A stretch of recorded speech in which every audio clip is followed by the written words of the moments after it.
네, 안녕하세요. 표신의 하우스의 표성훈입니다. 네, 안녕하세요. 표성윤입니다. 저희는 오늘 베니스 영화제에 대해서 이야기를 나눠보겠습니다.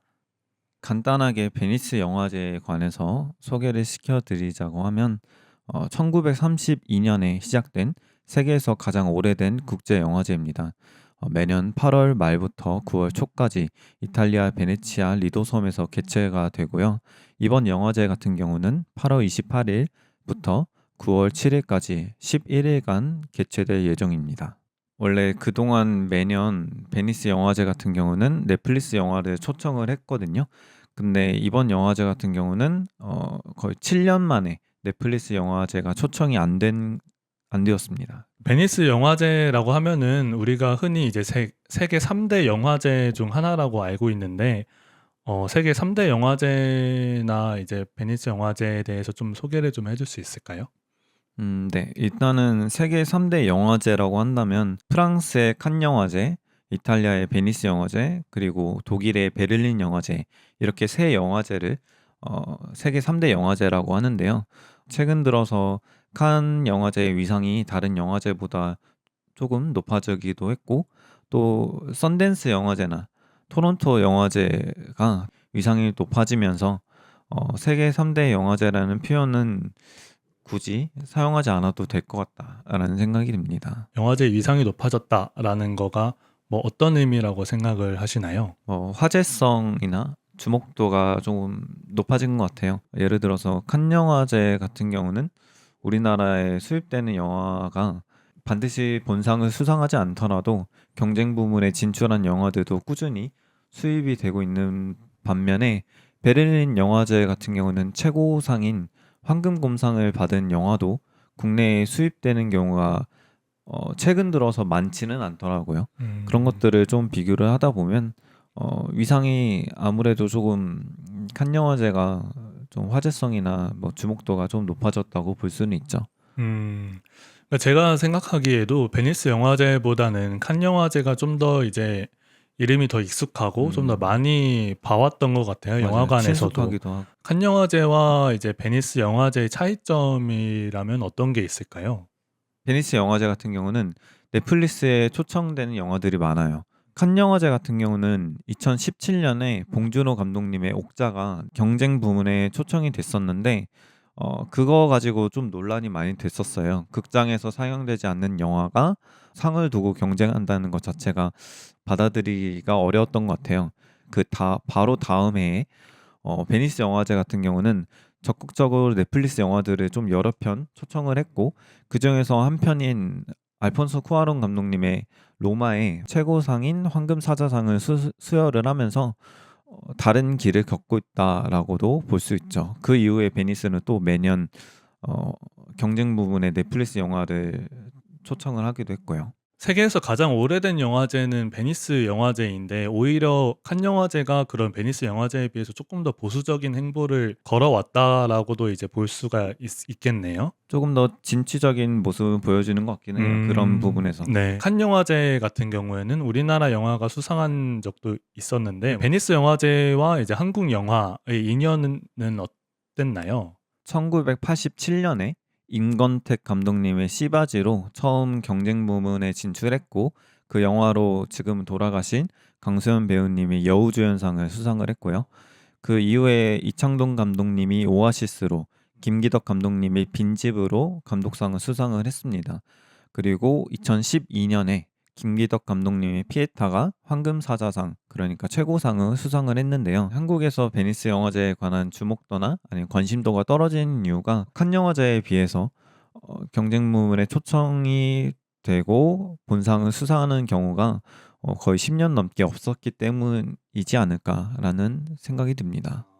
10년 넘게 지금 베니스 영화제에서 우리나라 영화가 뭐 이제 상을 받은 적이 없다라는 사실이 저한테는 조금 충격적으로 다가오는데 기생충 영화는 오스카에서도 작품상을 받고 칸 영화제에서도 황금 종려상을 받았었는데 베니스 영화제에서는 특별히 그런 일이 없었던 이유가 있을까요? 칸 영화제랑 베니스 영화제 같은 규모가 큰 영화제들은요 월드 프리미어라고 세계에서 최초로 개봉하는 것을 목적으로 영화를 받는 경우들이 있어요. 칸 영화제에서 이미 상영이 된 영화는 베니스 영화제에서 상영이 되지 않는 경우가 뭐 반드시 그렇지는 않지만 일반적으로는 그런 경우가 많습니다. 작년 베니스 영화제는 어땠는지 간략하게 한번 말씀해 주실 수 있을까요? 네. 작년 베니스 영화제의 황금사자상은 요르고스 란티모스 감독님의 가여운 것들이 받았어요. 최근 국제 영화계에서 가장 주목받는 감독들이 요르고스 란티모스 네. 감독이기도 하고 다른 한 명은 일본의 하마구치 류스케 네. 감독님이라고도 볼 수 있는데 요르고스 란티모스 감독은 가여운 것들로 황금사자상을 수상했고 하마구치 류스케 감독님은 악은 존재하지 않는다 라는 영화로 심사위원 대상을 수상했습니다. 아, 심사위원 대상이라고 하면은 이제 2등상 같은 2등상이라고 볼 수 아, 있죠. 네. 뭐 황금 사자상처럼 이제 다른 이름으로도 불리나요? 은사자상이라고도 볼 수 있는데 은사자상, 감독상, 은사자는 아. 심사위원 대상 이런 식으로도 많이 분류가 돼가지고 아. 정확하게는 심사위원 대상이라고 말하면 확실하게 2등상이라고도 알 수가 있죠. 양조위 배우님이 작년에 공로상을 받았거든요. 아, 그러면서 네. 한번 좀 봤는데 양조위 배우가 출연한 영화 중에서 황금사자상을 수상한 영화가 3편이나 되더라고요. 네. 하우샤오시엔 감독님의 비정성 씨랑 그리고 트라난 홍 감독님의 시클로 그 다음에 이안 감독님의 새끼 이렇게 3편이 황금사자상을 수상을 했습니다. 우리나라에서 톱 배우를 말할 때 좀 흔하게 얘기하는 기준 중에 하나는 천만 영화라고도 이제 얘기를 하는데 양조위 배우 같은 경우에는 이제 출연했다 하면은 뭐 황금사자상 받고 양조위 이꼴 황금사자상 이렇게라도 볼 수 있을까요? 그렇게는 저도 잘은 모르겠는데 네. 일단은 양조위 배우님 자체가 출연작이 워낙 많기도 아, 하고 네. 뭐 지금 말씀드린 비정성 씨, 허우샤오시엔 감독님, 트라나논 감독님, 이한 감독님 모두 명장이잖아요. 네네. 굉장히 좋은 작품성을 만드는 감독들이 탐내는 배우라고도 볼 수 있죠. 그러면 이제 역대 황금사자상을 수상한 영화들은 어떤 게 있을까요? 1932년에 베니스 영화제가 시작이 됐다고 하잖아요. 그런데 이제 황금사자상이라는 최고상을 수여를 하기 시작한 것은 1949년도부터 수여를 시작했고 그 중에서 한 70년대에는 비경쟁 영화제로 있었고요. 구로사와 아키라 감독의 라쇼명이 황금사자상을 받았는데 라쇼명으로 국제적인 주목을 받고 이제 그와 함께 일본 영화들 그리고 아시아 영화들이 국제 무대에 나서게 된 계기가 된 것 같습니다. 또 두 번째는 안드레이 타르코프스키 감독, 소련의 감독님이시죠.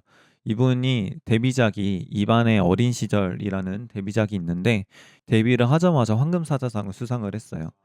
최초로 넷플릭스 영화가 작품상을 황금사자상을 수상한 알폰소 쿠아론 감독님의 로마 좀 역사적으로 의미 있는 수상이기도 하고 토드 필리스 감독님의 조커도 코미스 영화 역사상 처음으로 이런 국제 영화계에 초청되고 수상까지 한 경우는 최초거든요. 이런 것들을 보면 베니스 영화제가 의외로 생각보다 조금 진취적인 역할을 좀 많이 한 거는 맞는 것 같아요. 이제 역대 황금사자상을 수상한 영화 중에서 한 편을 소개해 준다면 어떤 영화를 소개해 주고 싶나요? 로라 포이트러스 감독님의 낸골딘 모든 아름다움과 유혈 사태라는 영화가 있어요. 아, 네네. 재작년에 황금사자상을 수상을 했고 국내에는 올해 개봉을 했고요. 낸골딘이라는 사진 작가에 관한 다큐멘터리 영화예요. 언니가 스스로 목숨을 끊은 이후에 실어증에 걸렸고 그때부터 사진을 찍기 시작했다라고 말을 해요. 어떻게 보면 이 낸골딘이라는 사진 작가에게 예술은 언어인 거죠. 상실이나 고통의 감정을 표현하는 그런 언어인 것인데 굉장히 흥미로운 점은 이 단순히 예술가에 관한 다큐멘터리일 뿐만 아니라 이 예술을 낸골딘이 하는 투쟁이랑 연결을 시켜요. 낸골딘은 사회운동가이기도 하거든요. 퍼듀 파마라는 제약회사랑 투쟁을 하고 있어요. 이 퍼듀 파마가 만든 약물 중에 하나가 굉장히 약물 중독에 오용되고 있는 약물이 있는데 이것을 숨기고 계속해서 판매를 하고 있거든요. 낸골딘 스스로가 그 약물에 중독된 피해자기도 하고. 근데 이 세클러 가문이 어떤 가문이냐고 한다면 미술관이나 박물관에 후원을 하는 가문이에요. 그러니까 어떻게 보면 낸골딘이라는 예술가와 굉장히 밀접한 뭐 예술가와 후원가의 관계라고도 볼 수가 있는 거죠. 그런데 이 낸골딘이 어디서 투쟁을 하느냐고 굉장히 중요한데 세클러 가문이 후원을 하는 미술관 박물관에서 투쟁을 해요. 영화에서 보면 약통을 던지기도 하고 죽은 듯이 드러눕는 퍼포먼스를 하기도 해요. 제가 봤을 때는 이런 것들이 낸골딘이 이 미술관 박물관에 자신의 투쟁을 전시하는 듯한 모습을 보여줘요. 낸골딘이 만드는 사진이라는 예술이랑 박물관이나 미술관에 전시되는 낸골딘의 투쟁이 같은 예술로 이렇게 묶이는 것들을 영화가 보여주면서 굉장히 흥미로운 지점이 발생한다고 제 개인적으로는 생각이 들고, 낸골딘이 예술가이기 때문에 직업인으로서 낸골딘, 사회인으로서 낸골딘, 또 무엇보다 자연인으로서 낸골딘, 다방면에서 다양한 모습을 다큐멘터리가 담아냈다는 점에서 흥미로운 지점들이 많은 영화라고도 볼 수 있습니다. 제81회 베니스 영화제가 심사위원이 누구를 맡았다든지 그런 것들이 얼추 다 나왔나요? 경쟁 부문 심사위원장은 이자벨 위페르, 클로드 샤브롤의 여자 이야기와 의식으로 2차례 베니스 영화제에서 여우주연상을 수상한 경우가 있고요. 제임스 그레이라는 미국의 영화 감독이 있는데, 이 영화 감독 같은 경우는 베니스 영화제에서 리틀 오데사라는 영화로 은사자상을 수상했고, 대표작으로는 호아킨 피니스가 나왔던 이민자라는 영화랑 브래드 피트가 나왔던 에드 아스트라, 심사위원장을 맡았던 이자벨 위페르랑 심사위원인 제임스 그레이는 이전에 2009년 칸 영화제에서도 똑같이 심사위원장이랑 심사위원 관계였어요. 어떤 영화를 황금 종려상을 수여를 해야 된다라고 미는 영화가 둘이 달라가지고 의견 대립으로 굉장히 크게 싸웠다고 알려져 있고, 이번에 또 심사위원장이란 심사위원으로 만났는데 이번에는 또 어떤 영화를 가지고 두 분이 의견 대립을 할지 재밌을 것 같습니다. 그럼 당시에 이제 칸 영화제에서 누가 이겼나요? 그러면 이자벨 페르가 민 영화와 이제 제임스 그레이 감독이 민 영화 중에 어느 게? 일단 이때 황금 종려상을 수상한 영화가 미카엘 하네케 감독님의 하얀 리본이라는 영화가 수상을 했거든요.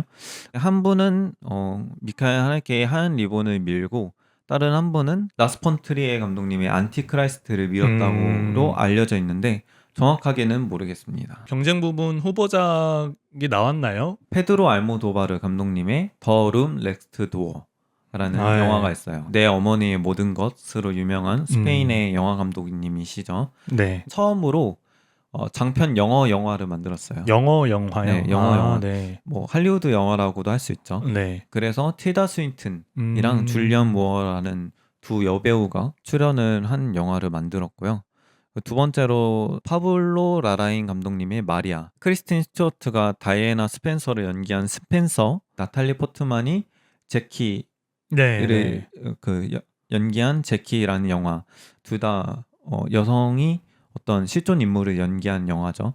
이 영화를 만들었던 감독인 파블로 라라인의 신작이고요. 오페라 가수인 마리아 갈라스의 생애를 다룬 전기 영화라고 볼 수 있고요. 이 마리아 갈라스라는 오페라 가수를 연기한 배우는 안젤리나 졸리입니다. 그리고 세 번째로 소개해드리고 싶은 영화는 토드 필리스 감독님의 조커 폴리아 대회입니다. 조커. 네. 2019년에 황금사자상을 수상한 조커의 속편이기도 하고, 이번에는 특별하게 뮤지컬 영화라고 해요. 똑같이 호아킨 피닉스가 조커를 연기했고, 이번에는 레이디 가가가 할리퀸으로 출연하는 예정이라고 하는데, 레이디 가가 노래 굉장히 잘하잖아요. 네, 그래서, 연기도 잘하고. 네, 맞아요. 연기도 잘하고. 그래서 뮤지컬 영화로 좀 기대가 좀 많이 되는 것 같아요. 네. 그리고 왕빙 감독 이라는 네. 중국의 다큐멘터리 감독님이 있죠. 지금 요즘 청춘이라는 키워드로 영화를 좀 3부작으로 기획해서 만들고 계세요. 그래서 작년 칸 영화제에서는 청춘 봄이라는 영화를 만들었고 경쟁 부분에 출품이 됐고, 이번 2019년에는 청춘 귀향이라는 이름으로 이번에 베니스 영화제에서 경쟁 부문에 출품이 되었습니다. 이것도 다큐멘터리 영화인가요? 네, 다큐멘터리 영화고 중국의 청년들, 좀 노동자들을 다룬 영화로 알려져 있습니다. 아, 그러면은 3부작이라고 했으면 나머지 한 편은 이미 네. 촬영을 마쳤다고 하고 한 번에 촬영을 했다고 알고 있어요. 제 네. 생각에는. 아마도 언젠가는 또 공개가 되겠죠. 네. 또 한편은 소개해드리고 싶은 영화가 있는데 영화제에서 가장 기대되는 영화기도 해요. 루카 구아다니노 감독님의 퀴어라는 영화입니다. 비트 세대라는 앨런 긴즈버그나 이런 시인들이 활동했던 그 세대에 윌리엄 버로스라는 소설가가 있어요. 이분이 쓴 퀴어라는 동명 소설을 원작으로 한 영화고요. 출연 배우가 다니엘 크레이그예요. 007의 제임스 본드로 유명한. 기대되는 점이 뭐냐면 다니엘 크레이그가 연기를 굉장히 잘하는 배우거든요. 근데 제임스 본드란 역할에 좀 많이 정형화된 느낌이 있었어요. 이제 007도 은퇴를 했고 제임스 본드 이미지에서 좀 벗어나서 이번 영화로 좀 굉장히 좋은 연기 퍼포먼스를 보여줄 수 있지 않을까. 무엇보다 가장 기대가 되는 점은 루카 구아다니노 감독님 스스로가 이 영화가 자신의 필생의 영화라고 말씀하셨어요. 한 20년 전부터 만들고 싶었다라는 인터뷰도 하시고, 왜냐하면 루카 구아다니노 감독이 성소수자잖아요. 게이라고 뭐 공식적으로 커밍아웃 하기도 했었고, 뭔가 이 영화를 만듦에 있어서 어떠한 반드시 만들었어야 하는 영화라고도 볼 수 있죠. 저희가 이제 베니스 영화제에 대해서 많이 이야기를 나눠봤었는데 올해 베니스 영화제의 개막작이 팀 버튼 네, 감독님의 팀 버튼 감독님의 비틀주스라는 영화죠. 비틀주스라는 영화입니다. 그거에 대해서는 이제 저희가 다음 콘텐츠에서 조금 더 자세하게 얘기를 나눠보도록 하겠습니다.